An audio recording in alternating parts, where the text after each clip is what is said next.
নমস্কার, আপনারা দেখছেন বীরভূম আরসি টিভি। আপনাদের সঙ্গে আমি শুভাশিস। শুরু করছি আজকের সংবাদ।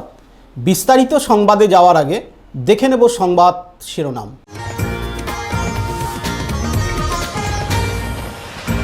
বিজেপিতে যোগদান করল 30টি পরিবার।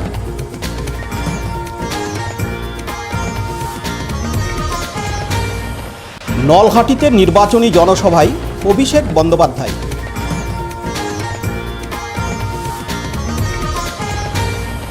মুরারয়ে ভোট প্রচারে দুধকুমার মণ্ডল।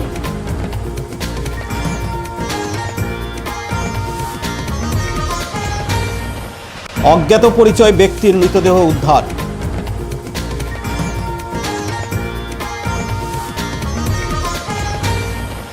Little চ্যাম্পের audition দুবরাজপুরে।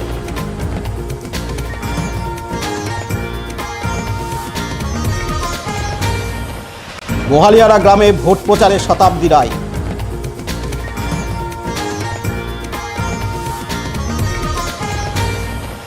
মহাবীর জয়ন্তী পালন পণ্ডিতপুরে।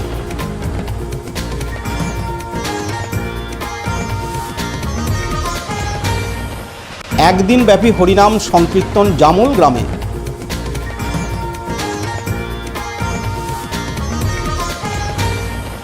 সিউড়িতে সাংবাদিক বৈঠক করলেন শৈলেন মাহাতা।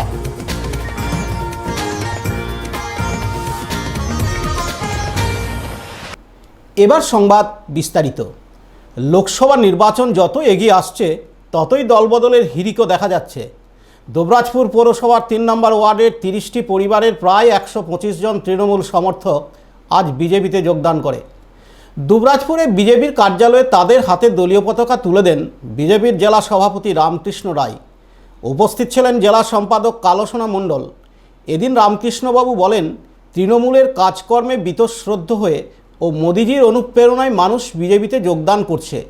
যদিও দুবরাজপুর তৃণমূল শহর সভাপতি প্রভাত চ্যাটার্জি বলেন, আমাদের কাছে তথ্য আছে যারা আজকে বিজেপিতে নাম লিখিয়েছে তারা কেউ তৃণমূলের নয়।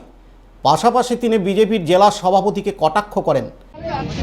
আজকে আমাদের এখানে দুবরাজপুর শহরের 3 নম্বর ওয়ার্ডের 30টি পরিবার, প্রায় 125 জন তৃণমূলের সমর্থক আজ তারা বিজেপিতে যোগদান করল।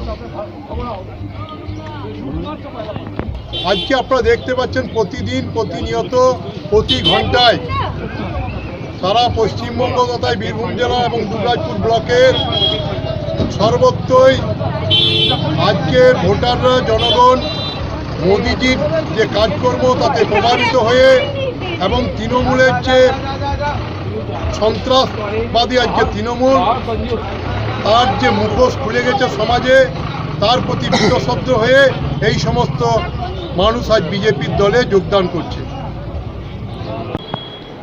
না, এরা কোথা থেকে কি কুড়িয়ে বাড়িয়ে নিয়ে এসে ওই কুমিরের ছানার মতন দেখাচ্ছে। 25টাও পরিবার কোথাও থেকে কিছু পাবে না। আর এরা যা দেখলাম, আমাদের কাছে যে ইনফরমেশন আছে ওটা একটা ড্রাগ অ্যাডিক্টেড, ও কোনো রাজনীতি করে না।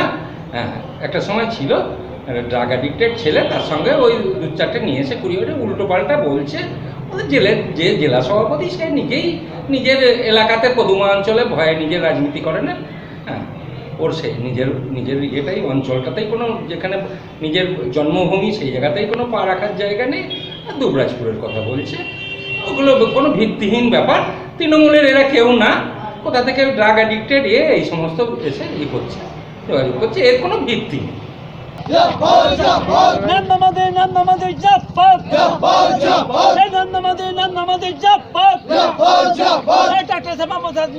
চিন্তাধারার দিকে ছড়িয়ে দাও, মুখার্জির চিন্তাধারার দিকে ছড়িয়ে দাও। ভারত মাতা কে, ভারত মাতা কে, বন্দে মাতরম, বন্দে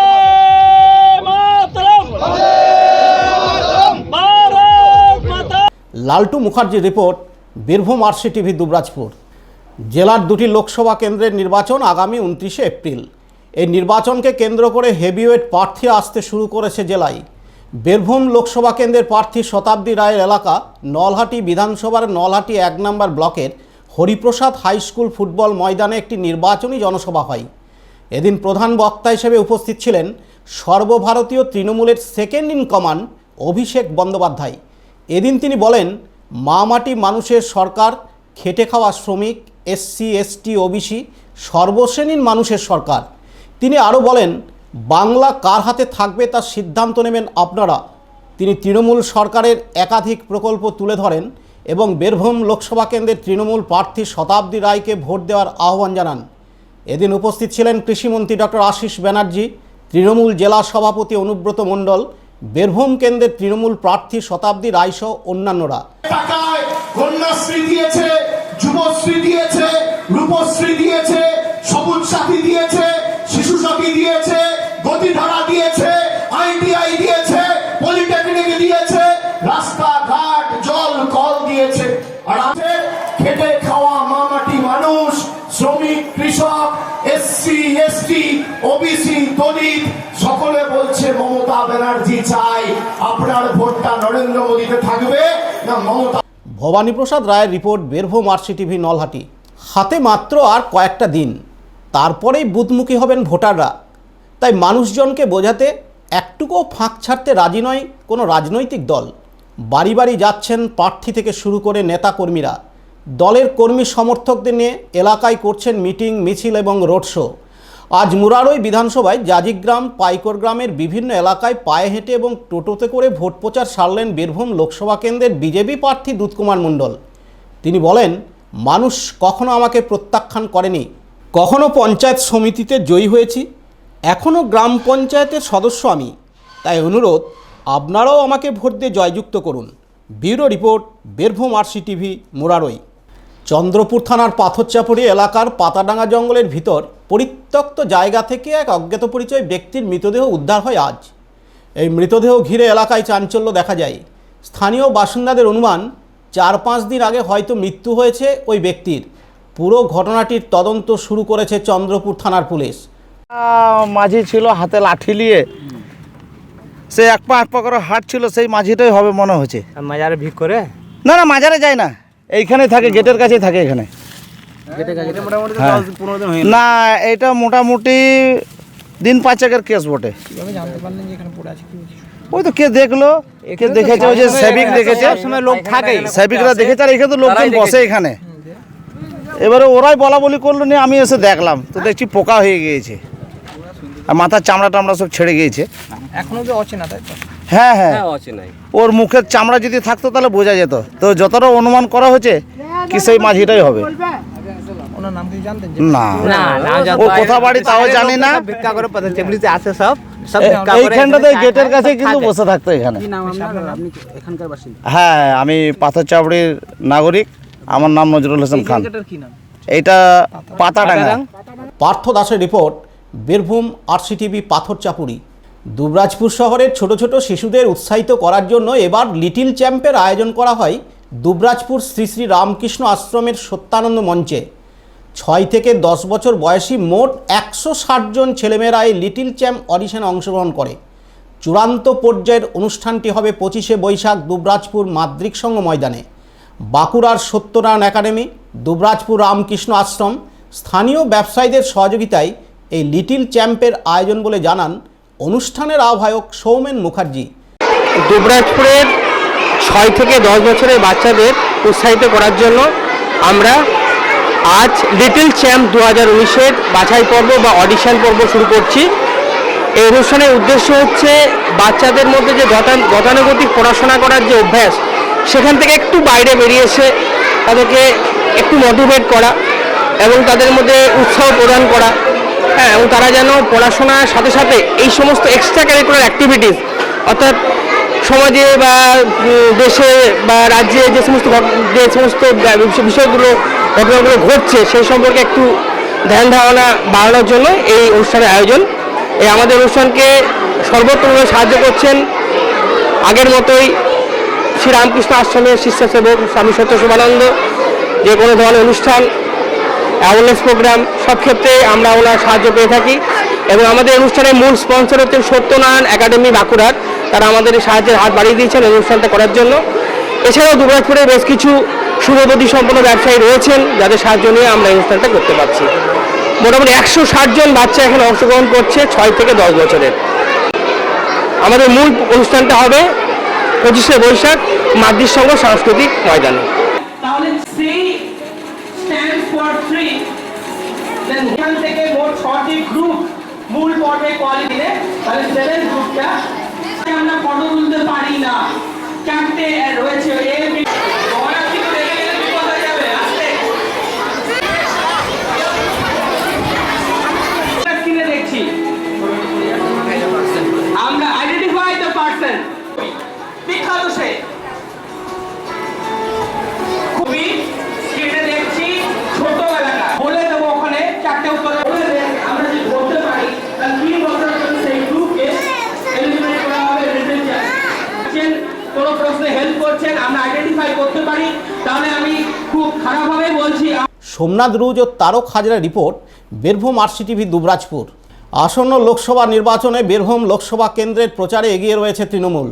কোথাও প্রার্থী নিজে প্রচার চালাচ্ছেন, আবার কোথাও প্রার্থীর সমর্থনে তৃণমূল জেলা নেতৃত্ব প্রচার চালিয়ে যাচ্ছেন।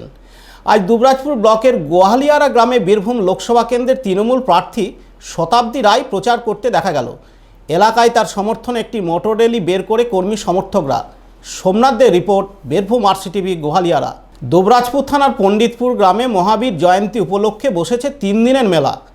এবার মহাবীর জয়ন্তীর 4র্থ বর্ষে পদার্পণ করল। আজ সকালে একটি বর্ণাঢ্য শোভাযাত্রা বের হয়, তারপর হোম যজ্ঞের আয়োজন করা হয়। 3 দিন ব্যাপী রয়েছে নৃত্যানুষ্ঠান সহ নানান সাংস্কৃতিক অনুষ্ঠান। হ্যাঁ দাদা, আপনার নাম? আমার নাম প্রিয়ব্রত মাহাতা। আচ্ছা, এই যে হনুমান জয়ন্তী পণ্ডিতপুর গ্রামে কত বছর ধরে শুরু হয়েছে? আমাদের 3 বছর হয়ে গেছে, আগের বছর, এবছর 4 বছর পড়লো। আচ্ছা, এই হনুমান জয়ন্তী উপলক্ষে কি কোনো অনুষ্ঠান হয়? হ্যাঁ, আমাদের 3 দিন ধরে অনুষ্ঠান চলে।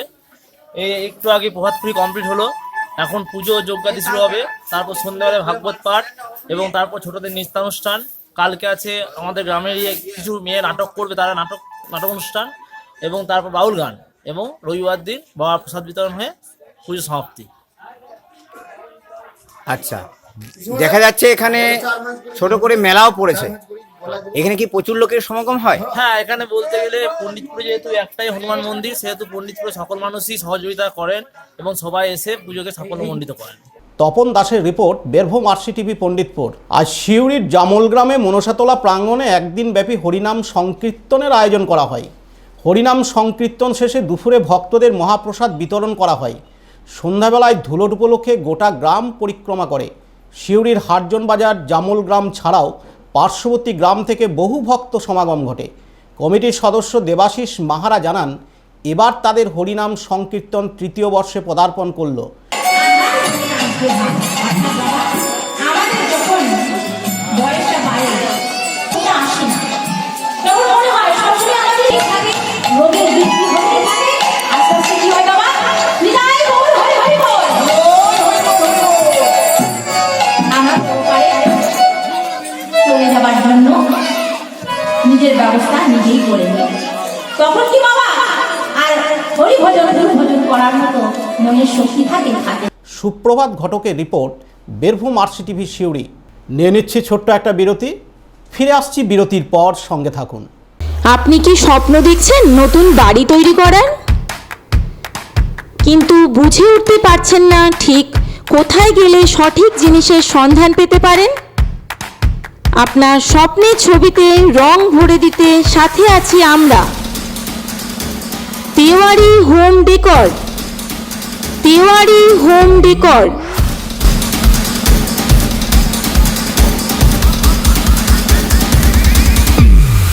এখানে রয়েছে বিভিন্ন ধরনের উন্নত মানের মার্বেল, টাইলস, রং ও স্যানিটারি ফিটিংস, যা আপনার স্বপ্নকে বাস্তবায়িত করতে সম্পূর্ণরূপে সাহায্য করবে। যোগাযোগের ঠিকানা সাতকিন্দুরি, দুবরাজপুর, বীরভূম। Mobile number 9732218201। ফিরে এলাম বিরতির পর। মুখ্যমন্ত্রী মমতা বন্দ্যোপাধ্যায়ের হাত ধরে যিনি রাজনৈতিক জীবন অনেকটাই কাটিয়েছেন, তৃণমূলের জন্মলগ্ন থেকে তিনি ছিলেন এই দলেরই কর্মী।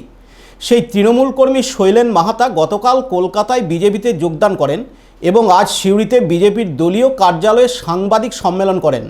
উল্লেখ্য, 2001 সালে মহম্মদবাজার থেকে তৃণমূলের প্রার্থী হয়ে বিধানসভা নির্বাচনে প্রতিদ্বন্দ্বিতা করেন ও 2006 সালে দুবরাজপুর বিধানসভা কেন্দ্রের তৃণমূলের প্রার্থী হয়ে লড়াই করেন, কিন্তু ক্রমাগত জেলায় কোণঠাসা হয়ে পড়ায় তিনি বিজেপিতে যোগদান করেন। খরসুল ব্লকে যত কাজ হয়েছে, ডেভেলপমেন্ট কাজ, কোনোটাই কাজ হয়নি, টাকাগুলো তুলে নেওয়া হয়েছে। যার জন্য মানুষ দেখেছে যার জন্য কিছুই নেই, অথচ হয়তো একটা বাড়ির দাম 50 লক্ষ টাকা, 60 লক্ষ টাকা, তারপর একটা গাড়ির দাম 22 লক্ষ টাকা, তারপর তার চালচলন হবে আলাদা। তো এটা পাশের মানুষের তো একটা গ্রামে 3 জন করেছে, 500 লোক অভুক্ত অবস্থায় আছে। যেমন ধরুন বাড়ি তৈরির টাকা এসছে, প্রধানমন্ত্রী গ্রামীণ আবাস যোজনা, সেই যোজনায় টাকা এসছে। হয়তো বাড়ি নেই, লোকই নেই, টাকা তুলে গেছে। আবার অনেকের টাকা এসছে, তাদের কাছ থেকে হয়তো 20,000 টাকা 30,000 টাকা নেওয়ার পর সেই টাকাগুলো তাদেরকে বাদ দেওয়া হয়েছে। এখন মানুষ এই জায়গায় সেই সুযোগটা পেয়েছে। তারা যদি এই ভোট দেওয়ার সুযোগটা পায়, বিক্ষুব্ধ হয়ে গেছে, এই ভোট দেওয়ার সুযোগটা পায়, তারা কিন্তু তৃণমূলের লোকদের ভোট দেবে না।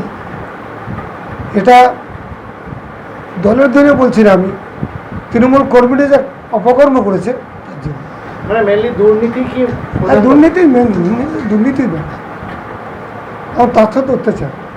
যদি কেউ প্রতিবাদ করতে গেছে, প্রতিবাদ করতে গেলে তাকে অত্যাচার করে চড়থাপ্পড় দেওয়া হয়েছে, মার দেওয়া হয়েছে, তার নামে মিথ্যা কেস দিয়ে তাকে অ্যারেস্ট করে দেওয়া হয়েছে, প্রশাসনিক ক্ষমতাকে ব্যবহার করেছে। আমি বেশ কিছু কাজ যেমন দুবরাজপুরে অনেক দিয়েছি। আমি আমার গ্রামেও আমি আমাকে জানিয়েছিলাম, একবার ডিএমকেও জানিয়েছিলাম, পিউমন গান্ধীকে, যেখানে কাজ হয়নি, 7.5 লক্ষ টাকার কাজ হয়নি, কিন্তু টাকাটা তুলে নিয়েছে। উইথ ডকুমেন্টস আমি সাবমিট করে তৈরি করে, যে সরকারি রিপোর্ট, আমার রিপোর্ট নয়, শৈলেন মাতার রিপোর্ট নয়, সরকারি রিপোর্ট, তাতে সেই 6টার মধ্যে 2টোকে নোটিশ লিখেছে। সেই নোটিশটা কীরকম, 7.5 লক্ষ টাকা ডিমান্ড করেছে, যারা কাজ করেনি এই অঞ্চলে তুলেছে, তাতে দেখা যাচ্ছে 5 লক্ষ টাকার মতো নোটিশ, আর 2 লক্ষ একটা মোটামুটি একটা নালাপালা অভিযোগ দিতে, নালাগুলো একটা হয়নি এখনও স্টিল। আমি কয়েকদিন আগে বিডিও সাহেবকে বললাম, আপনাকে এই জায়গাগুলো দিচ্ছি, কিন্তু আপনি দেখুন যে আপনার গাড়ি ভাড়া আমি দেবো, আপনি গিয়ে অন্তত প্রচার দেখে আসুন যে এই নালাগুলো হয়েছে কিনা। আদৌ যদি কোনো নালার কোনো চিহ্ন থাকে তা নিশ্চয়ই আপনি আমাকে বলবেন। বলছি যে ওই এলাকায় যদি অনুব্রতর পাচন ফ্যাক্ট কাজ করে ভোটের সময় কীভাবে প্রতিরোধ করবেন? দেখুন, মানুষ যখন খেপে যায় তখন কিন্তু কোনো কিছুই দেখে না। কারণ 71 জানি না আমরা তখন বয়স কত, 71 যখন নকশাল বন্ধুরা দিনের পর দিন প্রতিবাদ করলে খুন হতো, সেই জীবনটা আমি কাটিয়ে এসেছি। তখনও কিন্তু মানুষ যখন খেপে গেল, তখন কিন্তু তাদেরকে সরিয়ে যেতে হবে। সারা বাংলার উপর না এটা হয়েছিল, তাঁতিপাড়াকে পিকিং বলে ঘোষণা করা হতো, সেই সব জায়গাতেও তখন কিন্তু মানুষকে পালিয়ে যেতে বাধ্য হয়েছে, নকশালরা পালিয়ে যেতে বাধ্য হয়েছিল, তাতে পাচনগুলো ফেটে। পার্থ দাসের রিপোর্ট, বীরভূম আরসিটিভি সিউড়ি। আজকের সংবাদ এই পর্যন্ত। পরবর্তী সংবাদের জন্য চোখ রাখুন বীরভূম আরসিটিভির পর্দায়। নমস্কার।